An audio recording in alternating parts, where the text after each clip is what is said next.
রহিম আফরোজের IPS, কিন্তু ওই নাতাশার circuit লাগানো ছিল। এই আইপিএসটা আমার মাথা নষ্ট করে দিয়েছে, এত জ্বালাইছে আজকে বলার মতো না। আইপিএসটা ফার্স্ট সমস্যা ছিল মোসফেট পড়া ছিল, পরে মোসফেট গুলো চেঞ্জ করলাম। মোসফেট চেঞ্জ করার পরে সোর্সের যে কানেকশন নেগেটিভের সোর্সের কানেকশন গুলো আবার ডিলিট করে নতুন করে কানেকশন টেনে দিলাম যেন এটা নষ্ট না হয়। এই কানেকশন গুলো দেওয়ার পরে যখন আইপিএস রান করালাম দেখি লাগানো শেষ। লাগানোর পরে গেট রেজিস্টার গুলো সব চেক করা হয়েছে, গেট রেজিস্টার গুলো সব ঠিক আছে। গেট রেজিস্টার গুলো এগুলো সব চেক করেছিল, গেট রেজিস্টার ঠিক আছে। এরপরে আইপিএস সেট করলাম, সেট করার পরে রানিং দিলাম, ভোল্টেজ আউটপুট সব ঠিক আছে। কিন্তু যখনই লোডে দিচ্ছি, লোডে দিলে আইপিএস এর ট্রান্সফরমার ব্যাপক সাউন্ড করতেছে, তো ঝামেলা। পরে আবার সে খুললাম, খুঁজে বের করলাম এই ট্রানজিস্টার দা শর্ট, এই ফুল শর্ট না, আংশিক শর্ট, যার কারণে ফুল সিগন্যাল মোসফেটে পাচ্ছে না। ফুল সিগন্যাল যদি পুরোপুরি শর্ট হতো তাহলে তো আইপিএস চলতো না। আইপিএস না চললে তো তখনই প্রথমেই বুঝতে পারতাম, কিন্তু লোডে যাওয়ার পরে বুঝতে পারছি যে এই ব্যাপক সাউন্ড করতেছে ট্রান্সফরমার। পরে এই ট্রানজিস্টারটা চেঞ্জ করলাম, চেঞ্জ করার পরে কানেকশন দিলাম, কানেকশন দিয়ে আউটপুট ওকে সব ওকে লাগাই দিলাম।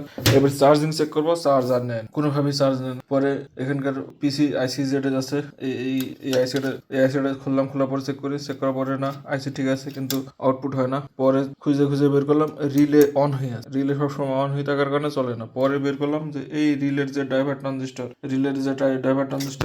এটা ছিল রিলের ড্রাইভার ট্রানজিস্টার হলো BD139 সময়। এই ড্রাইভার ট্রানজিস্টার শর্ট হওয়ার কারণে রিলে সবসময় অন করে রাখছে। আর রিলে অন করে রাখার কারণে সার্কিট থেকে সিগন্যাল দিচ্ছে চার্জিং হও, কিন্তু চার্জিং আর হচ্ছে না, কারণ এই ট্রানজিস্টার সবসময় রিলে অ্যাক্টিভ রাখছে। পরে ট্রানজিস্টার চেঞ্জ করলাম, চেঞ্জ করার পরে এখন আলহামদুলিল্লাহ ওকে। তাহলে এই একটা সার্কিটের কতগুলো রোগ, যে একবার মোসফেট চেঞ্জ করো, একবার ট্রানজিস্টার চেঞ্জ করো, আর একবার এই ট্রানজিস্টার চেঞ্জ করো, মানে একটা করে অসুখ বের হতেই আছে, নাজেহাল করে ছাড়লো।